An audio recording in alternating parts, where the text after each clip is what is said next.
Well, welcome students. This another video lecture of spring.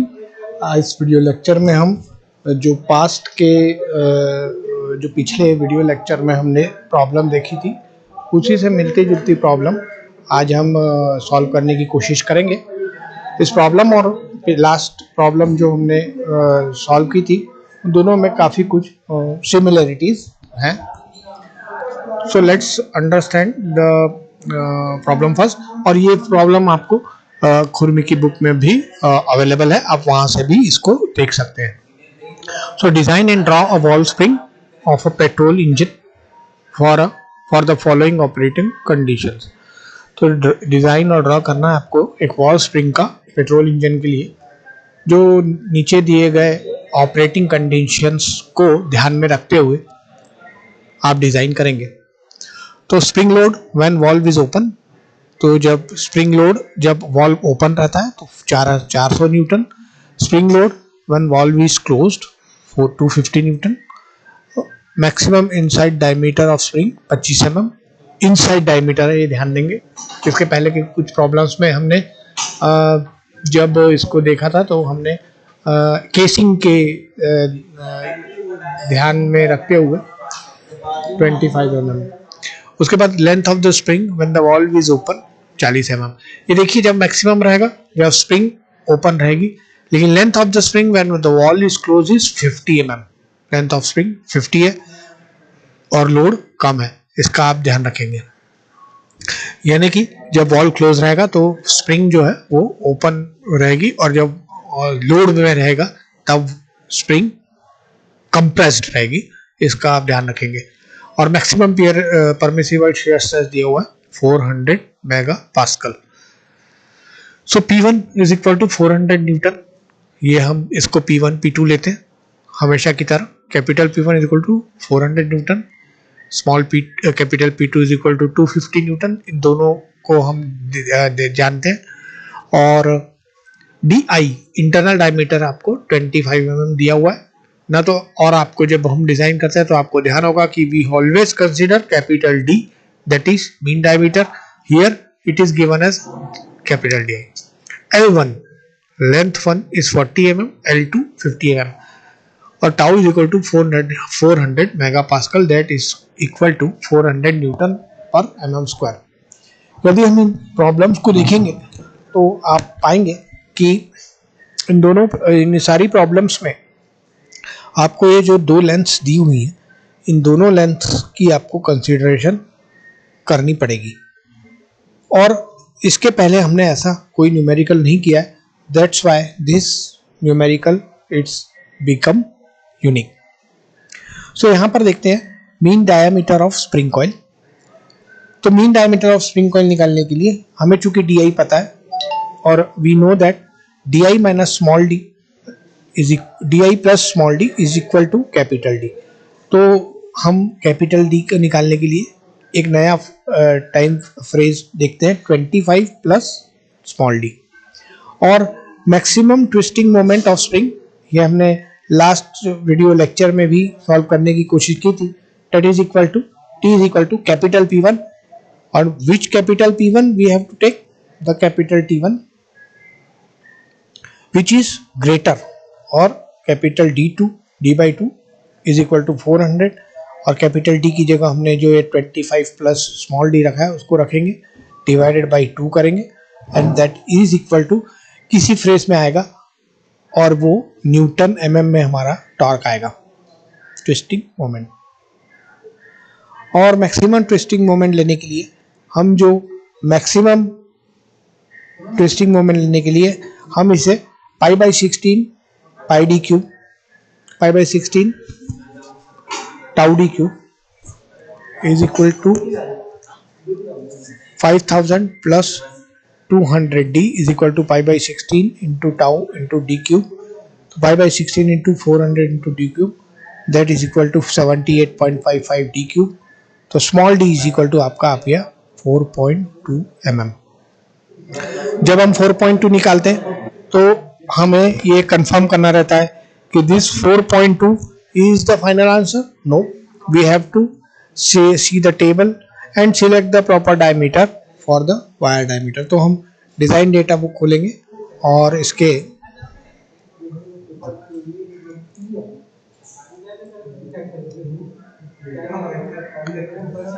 Chapter number 14 में इसे देखने की कोशिश करते हैं इस टेबल को।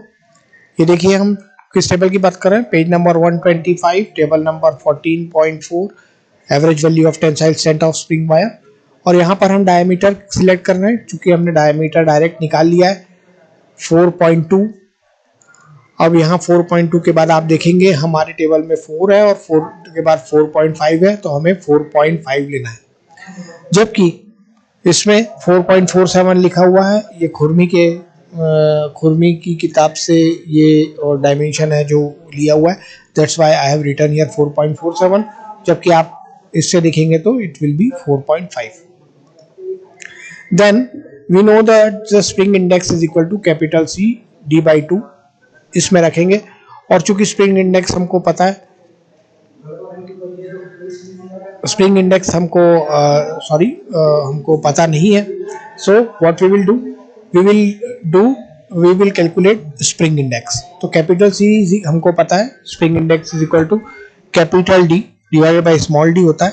तो कैपिटल D हो गया 25 प्लस 4.47 और small d is equal to 4.47 करेंगे and capital C is equal to 6.6 रखेंगे। कैपिटल C निकालने के बाद चूंकि हमको टाउ के सापेक्ष में हमने लास्ट प्रॉब्लम में भी किया था कि हम सबसे पहले मैक्सिमम शियर स्ट्रेस का फॉर्मूला यूज करते हुए कैपिटल P1 के लिए हम निकालेंगे और यहाँ से एक बार और स्मॉल d की वैल्यू कैलकुलेट करने की कोशिश करेंगे। तो हम फॉर्मूला यूज करेंगे maximum shear stress tau is equal to K 8 P1C divided by pi d square, where K is wall factor। इसको डिजाइन डेटा बुक में देखते हैं।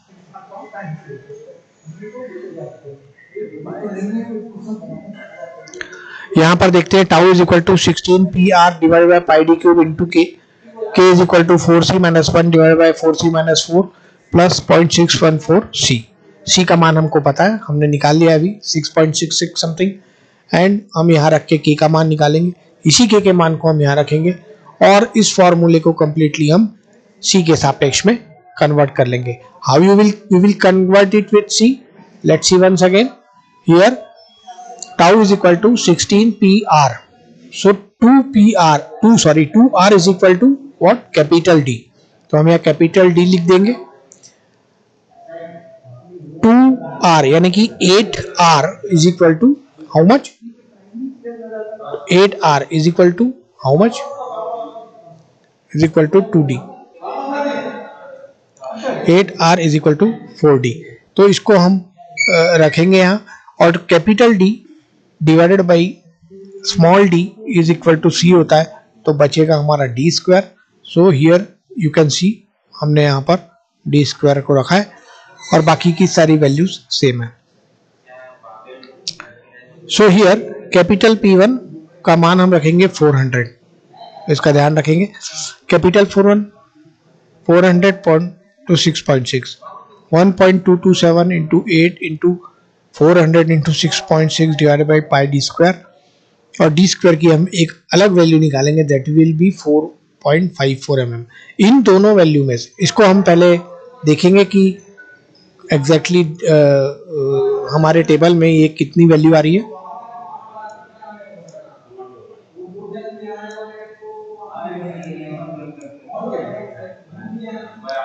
4.5, तो यहाँ पर भी हम 4.5 लेंगे और 4.5 लेने के बाद हम इन दोनों में से जो मैक्सिमम होगा, जो हमने लास्ट टाइम निकाला 4.47 एंड 4.54, इनमें से हम दोनों में से जो मैक्सिमम होगा, क्योंकि चूंकि हमको लार्जर वैल्यू ही कंसीडर करनी पड़ेगी, तो ये स्मॉल d हम यहाँ से कंसीडर करेंगे। दोनों प्रॉब्लम जो लास्ट वीडियो लेक्चर्स में हमने कंसीडर किया, उस लास्ट वीडियो लेक्चर और इसमें यदि हम कंपेयर करें तो इसमें हमको ये एडेड फ्रेज को सॉल्व करना भी कंपलसरी हो जाता है। That's why to select the proper value of small d। इसके बाद हम देखेंगे कि capital D is equal to 25 plus D. तो ये small D is equal to हमारा जो हमने सिलेक्ट किया है इसको हम लेते हैं और कैपिटल डी की वैल्यू निकालते हैं गेज वायर के हिसाब से, और उसके बाद डीओ की वैल्यू निकालते हैं, ये भी हम हमेशा निकालते हैं। Now we have almost calculate our internal diameter of spring, outer diameter of spring, mean diameter of spring and wire diameter of spring. तो इन सबको हमने कैलकुलेट कर लिया है। Now we will move ahead and try to calculate the number of turns. Active coils को हम solve करने की कोशिश करेंगे। चूंकि हमको पता है कि हमारे पास दो लोड है 400 and 250, so will make a difference 150। ये मैक्सिमम डेल मैक्स नहीं है, इसका आप ध्यान रखेंगे। डेल मैक्स आपको निकालना पड़ेगा। ये जो डेल है ये इसको निकालने की कोशिश करेंगे।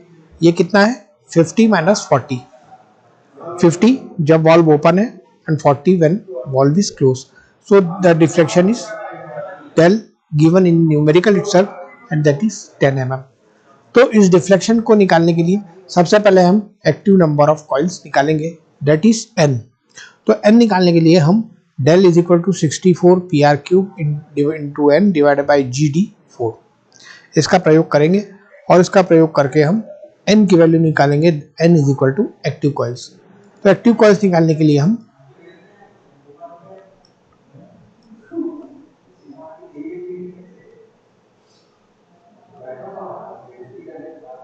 एक्टिव कॉइल्स निकालने की कोशिश करेंगे। So we will write 14.1 del is equal to 64 PR n divided by GD4। इसको हम रखेंगे और इसको हम कन्वर्ट करेंगे किसके सापेक्ष में, कैपिटल D। तो यहाँ देखिए 64 PR क्यूब की जगह हमने 8 PD क्यूब को कर लिया है।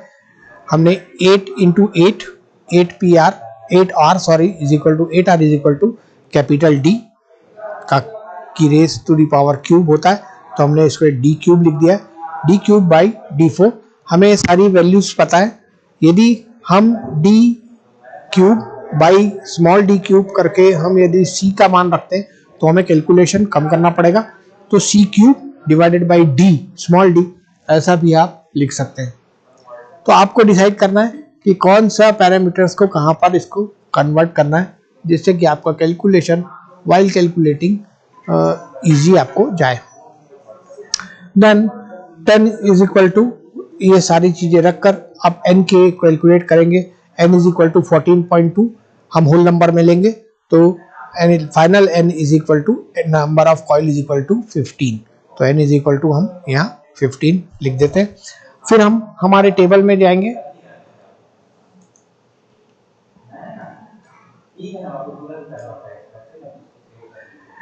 मैंने आपको बताया कि टेबल नंबर 14.3 से हमको हमेशा स्क्वायर एंड ग्राउंड एंड्स जब तक की स्पेसिफाइड ना हो इसे सिलेक्ट करना है, और इसको सिलेक्ट करने के बाद हमको टोटल नंबर ऑफ कॉइल्स निकालना है। तो यदि हम स्क्वायर एंड ग्राउंड एंड को सिलेक्ट करते हैं तो हमारा total number of coils is equal to रहेगा active number of coils plus 2। ये देखिए यहाँ पर लिखा हुआ total coils is equal to n plus 2। तो यहाँ पर हम रखते हैं और टोटल नंबर ऑफ कॉइल्स को निकालने की कोशिश करते हैं। जब हम टोटल नंबर ऑफ कॉइल्स निकालेंगे that will be n dash is equal to 7। जब भी हम कॉइल्स निकालते हैं then we have to calculate also the free length of the spring. तो यहाँ पर since the deflection of 150 newton of load is 10 mm, ये हमको पता पड़ गया है। कैसे, हमें डिफरेंस पता है 150, हमें डिफ्लेक्शन पता है del, but we have to calculate the final deflection that is del max considering it for 400 newton. तो डेल मैक्स निकालने के लिए हम 10 डिवाइडेड बाई 150 करेंगे जो हमारा डिफरेंस है, और मल्टीप्लाई करेंगे हमारे मैक्सिमम लोड से। तो del max is equal to हमारा फाइनल आएगा 26.67 mm। Very easy. और इस तरीके के कैलकुलेशंस में, इस तरीके के न्यूमेरिकल्स में जब भी आपको डिफरेंस ऑफ लोड रहेगा तो आपको ये कंसीडर करना, ये फ्रेज कंसीडर करना आपको जरूरी है। फ्री लेंथ ऑफ स्प्रिंग, अब हम फ्री लेंथ ऑफ स्प्रिंग का फार्मूला यूज करेंगे, that is n dash what, total number of coil, small d del max plus 0.15 del max. 0.15 del max लेना जरूरी है। Why? Because it's a clash allowance. जब दो diameter wire diameter आपस में coil के रूप में हो तो जब वो बंद होती है तो उसमें क्लैश होने की संभावनाएं रहती है। So here we can write as it is all the things what we have calculated earlier, and we will calculate the free length of the spring. Finally 113.58 mm। जब हम ये फ्री लेंथ को consider करते हैं तो last हम pitch of coil निकालते हैं। तो पिच ऑफ कॉइल निकालने के लिए फॉर्मूला है free length divided by n dash minus 1, और n डैश की जगह हम 17 रखते हैं और यहाँ पर फ्री लेंथ 113 जो हमने कैलकुलेट किया है, एंड फाइनली 7.1 mm हमारा पिच आया। इसमें ध्यान रखेंगे आप न तो डिफ्लेक्शन न पिच, खासकर पिच को आपको चेंज नहीं करना। What ever the answer is arrive आपको डायरेक्टली इसको वैसे ही लिखना है, दैट इज 7.1। तो सम अप करते हैं इस न्यूमेरिकल को और एक बार हम देखते हैं कि हमने क्या क्या दिया है और क्या क्या किया है। आपको पता है यहाँ पर ओपन फाइल में 400 न्यूटन है, दूसरा लोड 250 है, 25 mm है। इन दोनों का डिफरेंस आपको पता पड़ जाएगा। डिफ्लेक्शन को देखने के लिए close is 50 and valve is open. It may little bit confusing, लेकिन यदि आप सीधे तरीके से देखेंगे तो 50 minus 40 is equal to 10 mm। और आपको जो अदर पैरामीटर दिया हुआ है इस न्यूमेरिकल में, that is DI internal diameter. So capital D निकालने के लिए हम internal diameter plus small d की सहायता से इसको कैलकुलेट करेंगे। और हम लास्ट न्यूमेरिकल की तरह हम यहाँ से T is equal to P1 plus D/2 इसका प्रयोग करेंगे। उसके बाद π/16 टाउ d क्यूब की सहायता से कैपिटल T को कैलकुलेट करते हुए यहाँ से स्मॉल d की वैल्यू निकालेंगे, इसे टेबल से देखेंगे। उसके बाद C निकालने की कोशिश करेंगे, that is capital C। Wall factor निकालेंगे, देन एक बार और स्मॉल d निकालेंगे, and then we will compare both the result. Whatever the ultimate maximum wire diameter we will select it from the standard wire gauge. और इसको करने के बाद आपको स्प्रिंग कॉइल का मीन डायमीटर निकालना है और आउटर डायमीटर निकालना है, इसका आप ध्यान रखेंगे।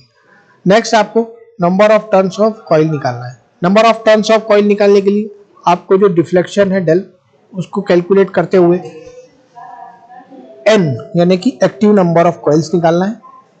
हमेशा की तरह आप स्क्वायर एंड ग्राउंड एंड को कंसीडर करते हुए n डैश निकालेंगे, that will be equal to 15 plus 2 is equal to 17।